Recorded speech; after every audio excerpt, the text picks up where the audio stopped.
darkmyths.org and Neapolis Media Group proudly present to you the Lone Gunman Podcast, featuring your host, Rob Clark, where research comes to shine and myths come to die. Stay tuned. Be right there.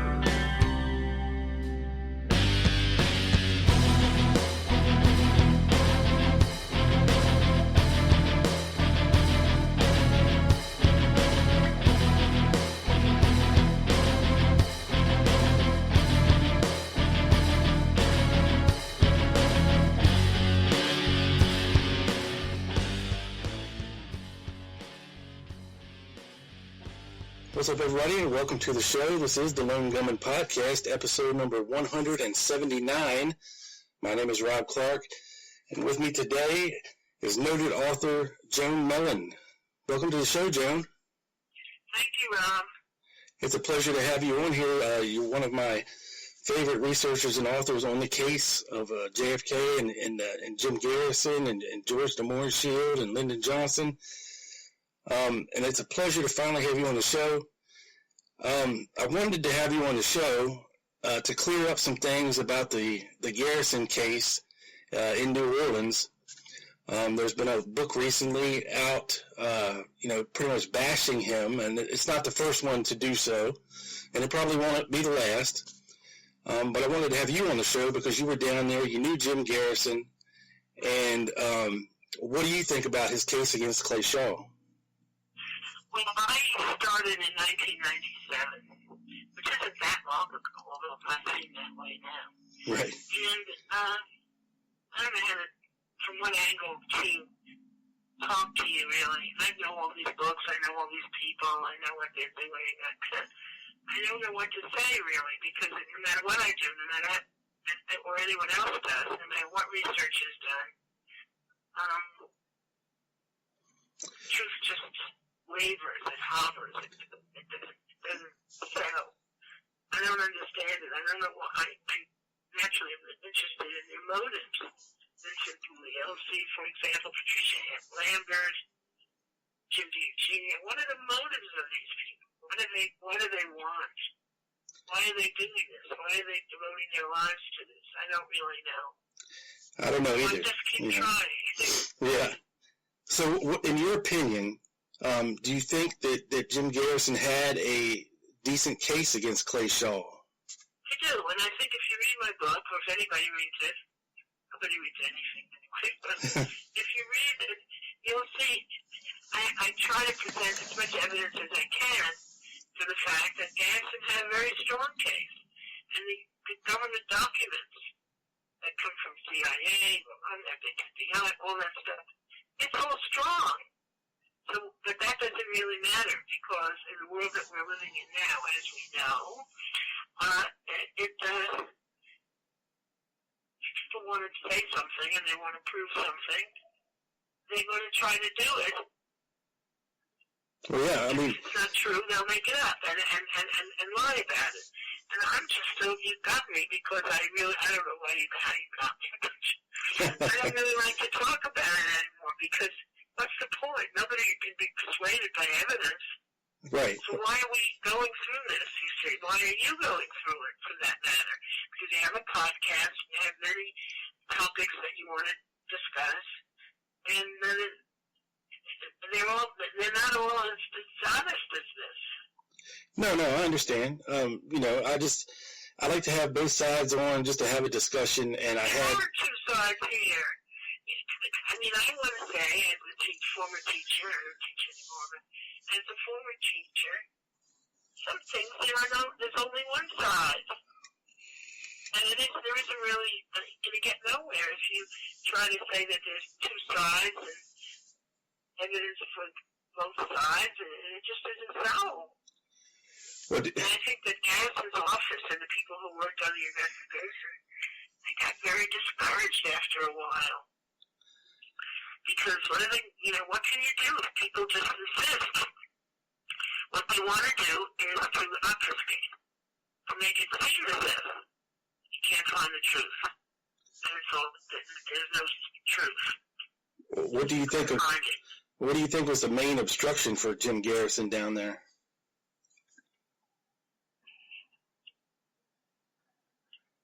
The infiltration of his offices, or was it? That was part of it. That was part of the methodology. People dying. Sorry? Witnesses, for potential suspects dying. Witnesses getting beaten up, witnesses disappearing, witnesses with hidden agendas. All of these things were true. And I did the very best I could, I promise, to, I had an advantage. I knew Garrison. Yeah, and you actually talked to people like Thomas Beckham, didn't you? I spent a lot of time with Thomas Beckham. And I went to meet him in Louisville. Can't even say the word. Louisville. What was your impression of him? Is truthful? No, he's not truthful. You don't think so? And sometimes he is. And the people that spoke for him to me were very strong on the fact that he was telling the truth. And he was telling the truth. Right. He didn't know what he was getting himself into there. That he took lie detector tests and all kinds of things. The people who believed him, those were the New Orleans investigators. Robert Burris and Jose Delsa. They really took him to Washington. They took him places. He was with them. He saw no reason to lie at that point. Right. It wasn't lying. And the idea that, and I don't know what to say, the more I talk about it, the more strange it sounds to me, I have to tell you, bro. Because I don't understand why it's so important for whomever to make Beckham a liar or make and he really was telling the truth. Was. Yeah. That doesn't mean he was a saint. And Garrison always said, if you have a criminal case such as the murder of the president, you are not going to have honest, strong saints. That's it, saints. And these are people that have lied all their lives. You're not going to tell the truth. I don't know what you're looking for. They're not honest. Yeah, well, Beckham's always fascinated me, with his HSCA testimony, and then the book that he wrote in 2008, Remnants of Truth. I got a copy of that, and it's pretty much. What do you think of it? What do you think? Well, it's pretty much in line with what his HSCA testimony and everything that he said there. And yeah, I mean, I personally think he's telling the truth. I mean, yeah, he was a con man back in the day and all that, but now, what reason does he have to lie? Near the end of his life. Well, yeah. I don't know what to say, honestly. I don't know what to say. The people that I believe in believed him. It's just that Garrison Delsa. Right. And they were the ones who took him to his testimony. And they were satisfied with what he said. Now, there's no reason to lie about these things. Yeah, and Burris and Delsa got shut down before they could really do anything with Beckham, didn't they? They did, well, before they could do anything with anything. Oh, yeah, that's true. And Garrison didn't care. He took the long view. Garrison took the view that sooner or later the truth will come out. Yeah. And he didn't care what the little lawyers that were working for, God, I can't remember his name, that horrible little weasel that worked for the House Select Committee. Blakey? Blakey and some others. Oh, yeah, there's plenty of others. and it's all right. It's all right. Take the long view. Right. I think that Garrison has been proven right. I think he's been proven right in most of the important issues. Now, are you referring to the fact that Shaw was former CIA, like a CIA contact, or that he actually was involved in the planning of the assassination. No. He wasn't involved in the assassination. He was involved in trapping Oswald into seeming to have been involved. That was, and they were going to pin it on Oswald. Right, kind of maneuvering him in New Orleans. Yeah. And the person who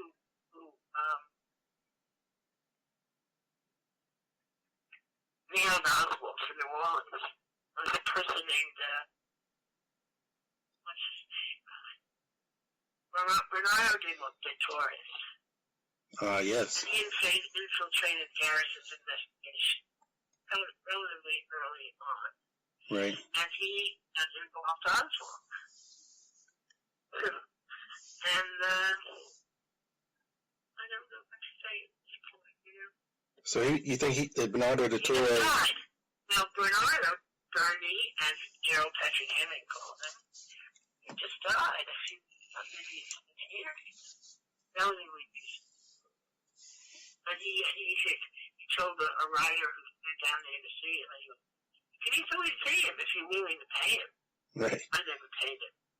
But I got the documents, you know, government documents in which he plays a leading part.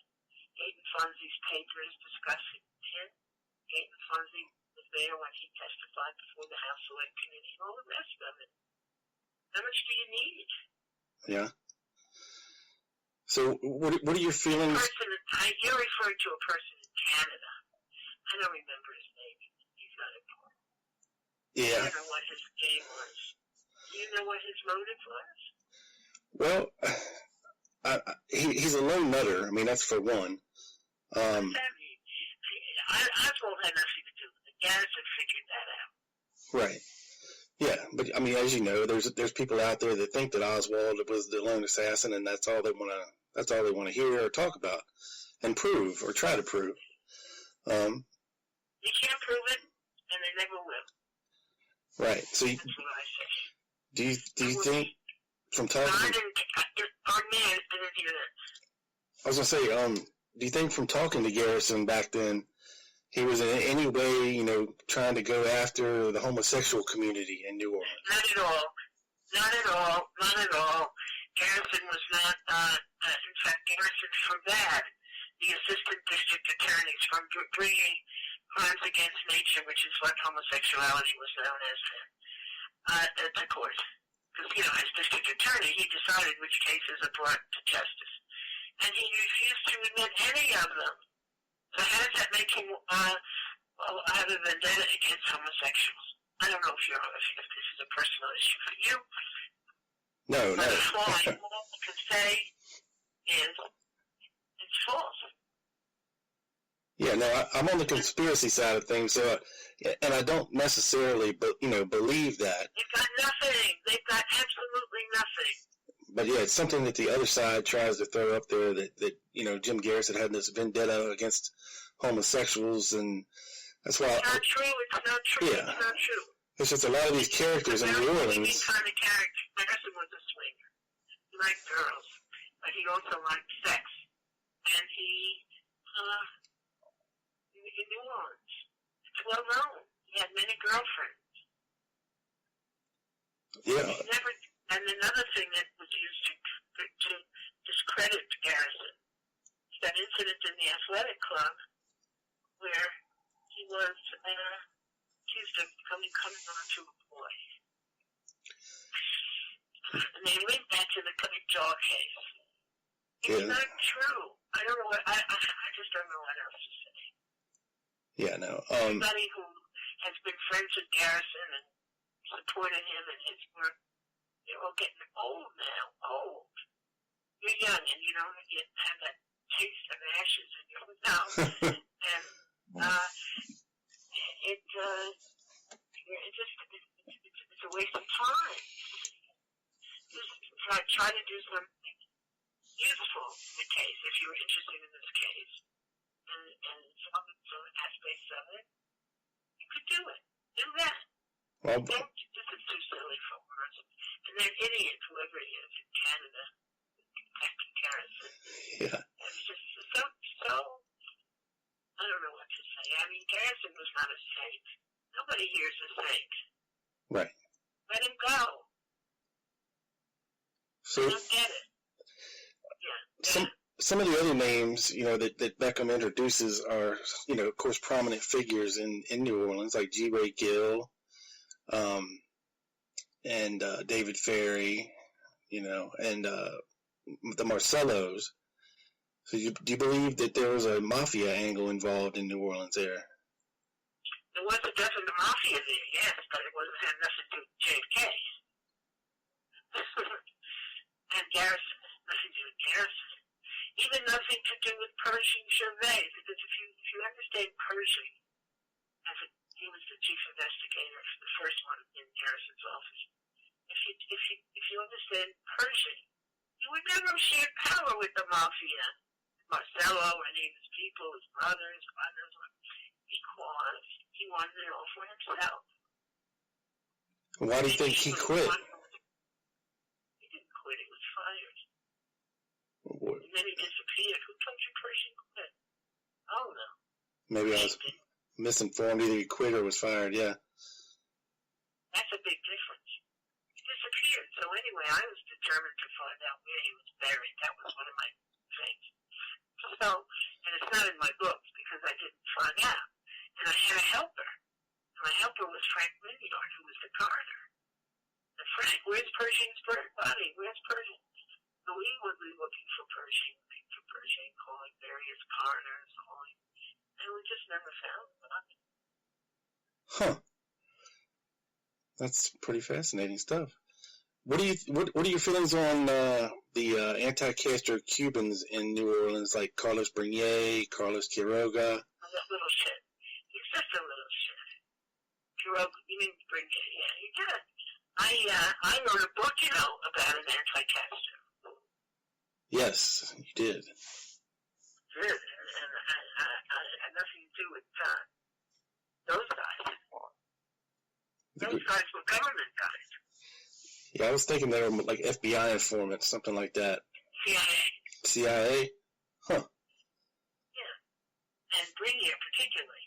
I remember when I first went to see Bernier, and he's in the living room, and his books were on the table, like high, big pile of books, stack, and all of them were against Oswald and all of that. I didn't say anything. He wanted me to know that he knew that I was on his side. Right. That kind of childish stuff. Yeah. So, whatever. It was amateur night. That's all I have to say. What's your business in life in general? My business? Yeah. I'm a warehouse manager for an oil company. Nothing to do with any of this, in other words. No, not at all. This is just hobby. No, just curious. That's just curiosity on my part. It doesn't mean anything. I just wondered. I've been looking at the case for like 30 years. It's always interested me, and just trying to figure it out like everybody else. Mm-hmm. Well, you have so many people involved trying to figure it out, and many of them are just dishonest. Yeah. And I don't know how to deal with it. You can't prove someone is a liar, but they are. What do they want? What do they want? Yeah, I'm trying to. I don't want any part of it, really, because it doesn't do me any good. Yeah. I went to see everyone I could. I talked to everyone I could. Friends of Shaw included. They got some good stuff. Did you ever get to General Walker? No. He was dead by the time I was working. Gotcha. So I got some information about him. And that is, regarding Oswald and Dallas. Where was it? Anyway, no, I didn't. There was nothing conclusive. Robert Kennedy got involved. He was in charge. Yeah, I always thought that Martin film was very odd, that depicted General Walker's house and then went to a cut scene in New Orleans of Oswald fighting Bernier on the street. Oh, that's staged. I think everybody is pretty clearly came to that conclusion. Well, yeah, I mean, that it's just... fight with Grenier is staged. Oh, for sure. Nobody believes a word that guy says. No. Grenier. Yeah, I just thought that film that was it John Martin took was very interesting, and like he went and stayed with General Walker in Dallas, and then went to New Orleans and just happened to catch that street fight. It's all on the same film, like back to back. I didn't deal with that much, but I mean, I'm sure you're right about that. Yeah, it's just very odd timing. You had all these anti-Castro Cubans going to Dallas to talk to General Walker and try to, quote, raise money for their cause or whatever. No, right, finally inconsequential. Yeah. It had nothing to do with, I don't think, with the killing of John F. Kennedy. Well, interesting that Carlos Bernier became a right-winger after the assassination. But you can see the CIA documents regarding Bernier. They're public. Right, Shaw too. You all right? So what are you going to do next? Well, I just want to, just pick your brain a little bit, get some opinions, and I know you, you came up with the idea of rechecking that fingerprint from the schoolbook depository, and debunking, the Mac Wallace theory. But see, the whole thing about that Mac Wallace thing had to do with that fake fingerprint. Yeah. I mean, that gained... You think it was true, and a lot of those writers, so-called researchers, use that. Oh, yeah. False. Well, I, for one, am glad that you proved it wrong. I had a street cop on that case. Yeah, I mean, it's good that you proved it wrong and that their experts were wrong, and that we finally got it right and can kind of dismiss that whole notion of Mac Wallace being involved. No, he's a pathetic figure. Yeah. So, and I know in his HSCA testimony, Thomas Beckham mentioned that he took some pictures, diagrams, money to Lawrence Howard in Dallas.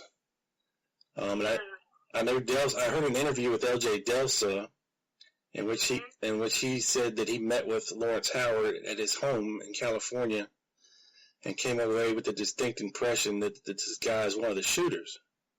And I was wondering if you ever heard that. I did hear it, but I don't know if it's true. Because he was a sniper, a tremendous, great sniper. Yeah. But I don't know. I mean, you have to prove. You can't just say. Right. Yeah, that's a whole different ballgame. Yeah, I'm trying to get a hold of, because he's got a new book coming out very soon, Buell Frazier. What are your thoughts on Buell Frazier? The guy that drove Oswald to work that day, said he had a... Oh, yeah. Yeah. You get it. It's too late for that. You think? Yeah, I really do. That's my opinion. That's opinion. I don't think that's going anywhere. Yeah, I mean, I don't think he was involved or anything. I just think he knows more than what he's been letting on. He drove him to work with the curtains, right? Yeah. Yep. Curtain rods, curtains. Yep, the curtain rod story, 2-foot package. Yeah, it's too late for that. Well, I'm going to try to get him on the show and talk to him and see what he's... Who was that? Buell Frazier. Right, but I don't really think that he's going to get anything. No. I mean, I've got, HSCA testimony from a lot of his coworkers that, say a lot of different things than what he has said in the past. So I just want to ask him about certain things, and the whole prayer man phenomenon, when I ask him about that as well. Well, you do what you think is right. I mean, if you have time and money, you can do it. But I spent all the money I had. Yeah, well, I don't have any money, but I got plenty of time, so. And I did the best I could with what I had. Yeah, no. Some of the things I did I didn't have to do. I mean, so then that's okay if it's wasted. Oh yeah. You know, if I don't use it, then use everything. It just wasn't going anywhere. So what is your opinion on Jack Martin and David Ferrie's relationship? I know Jack Martin wrote a letter relatively within a couple of days of the assassination, explaining that, Ferrie was in the CAP program and Oswald was one of his students, and that he had access to these old kind of rifles, and thinks that maybe Ferrie trained Oswald to use it or got him in the Marines, things like that. I mean, you know what? I'm going to tell you as a teacher. I was a teacher for 50 years. And as a teacher, what I want to say is that you need a bigger reason for doing this yourself. You need to have a reason why you want to spend so much time on this. It's not really going anywhere. I'm just asking your opinion because you've been looking into it for so long. And it's in my book, though. It's in my book. Well, I understand that, but people listening to the show might not have read your book, or you might inspire them to go buy it. I believe in reading books. Wait, I'm a teacher. Don't forget. Well, I believe in reading books. Go read the book. Go see what you think, and then see the stress points where people really get upset. That's because the truth is close. And see if you can find if it takes you anywhere further than where you are now. Yeah, just to talk to certain people. Well, I don't think number one that they know the truth, that they tell the truth, anything. That's my feeling. I really, because time is precious and so is money, and your life is precious, and you should. That's what I think. Well, I agree. Yeah, I just wanted to pick your brain and get your opinion on certain things. My brain is you have to go further than where I went with my book.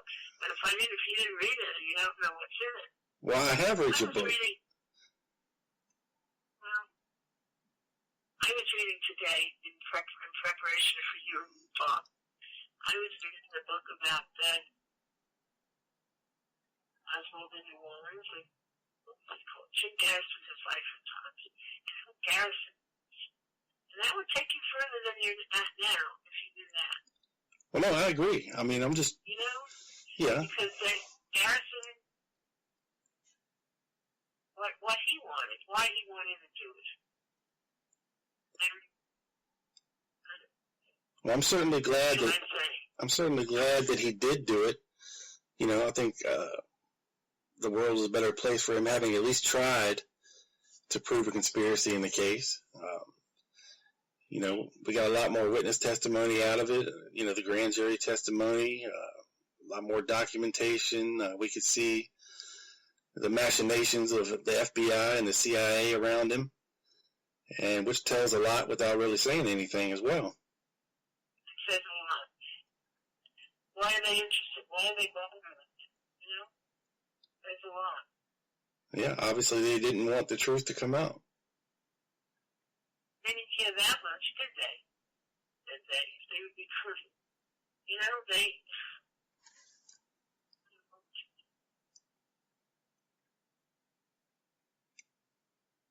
you should go talk to Thomas Edward Beckham. I've tried. He won't talk to me. Why not? Talk to me. I'm not in anything. Well, I mean, I don't have his phone number, but I've tried emailing him and his son, and I've gotten nowhere. Maybe he's tired of talking. Maybe he's tired of trying to tell the truth. No one listens. Yeah, I mean, he get enough respect. There's elements in his book too that he's kind of scared to keep talking about it. And he said he was getting surveilled. But yeah, I'd love to talk to him at least one more time while he's still alive and lay it all out there one last time for everybody, because I don't think anybody really takes it too seriously. I mean, it's just anybody can say anything without proof, but you have to listen to the veracity of it. I mean, the audio of his HSCA testimony just became available a couple months ago, and to actually listen to him rather than read him makes a big difference as well. You can hear people's pauses and their emphases and just their general manner of speaking. And, you can kind of tell he's not just weaving a story off the hip. He was very truthful in what he was saying and very deliberately speaking. And made a big difference rather than just reading it. Well, of course, you have to understand that people don't read anymore. They don't like to read. And it's stupid to get mad about them if you want to know what it is. Because if you want to read, if you want to know about history, you have to read. If you don't want to read, then don't read. We don't care. We don't need you. Right? See what I mean? I hear you. But I mean, if then go away. That's all. Yeah, I just thought it was interesting to actually hear his testimony instead. I mean, I've read it, of course, but just to hear him speak. Speaks like a cracker. Yeah, he does. Yeah, well, he is one, so it's appropriate. And he's one, Yeah. Uneducated. Yeah. But very street smart, Oh, yeah. All right, Joan. Well, thank you so much for the conversation today. I'm sorry not to be more forthcoming. I'm just tired now, I guess.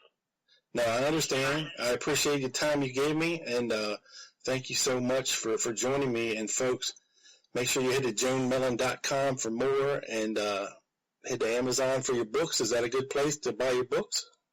Might as well. All right. Well, Joan, again, thank you so much for joining me. Thanks for paying attention. I try. Really appreciate it. No problem. Okay. All right, you take care, Joan. Bye. Bye.